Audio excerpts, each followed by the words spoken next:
Pemirsa Dinas Perpustakaan dan Kearsipan Aceh menggelar bedah buku yang berjudul Kalbu Bukan Hati yang ditulis oleh Fairuz M. Nur Ibrahim.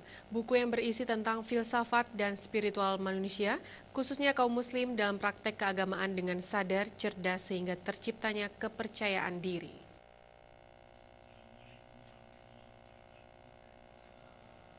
45 orang peserta ikut ambil bagian dalam kegiatan bedah buku berjudul Kalbu Bukan Hati yang diselenggarakan Dinas Perpustakaan dan Kearsipan Aceh. Peserta mulai dari akademisi, mahasiswa, pustakawan, dan penulis. Buku yang sudah dicetak dari tahun 2017 tersebut akan menambah koleksi buku di Perpustakaan Aceh.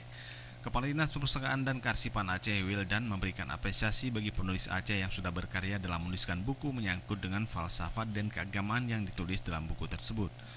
Arpus juga berencana mengumpulkan para penulis muda di Aceh. Bedah buku diharapkan bisa dilakukan setiap bulannya. Ini kebetulan yang dua agama.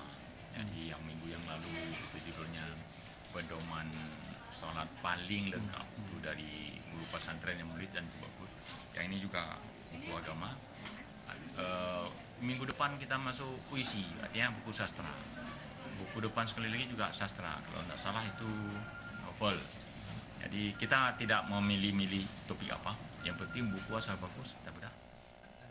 Penulis buku Kalbu Bukan Hati, Fairuz M. Ibrahim menyampaikan untuk menulis satu buku butuh riset selama 1 tahun untuk mengumpulkan bahan dan untuk penulisannya dilakukan hanya 2 bulan. Sejumlah persoalan kehidupan keagamaan dan spiritual manusia dalam sehari-hari ditulis dalam buku tersebut. Saya kemudian kita menemukan dengan ada hadis Nabi, lalu kemudian ada ayat Al-Quran yang berbicara sepertinya ini agak berbeda dengan dua hal ini.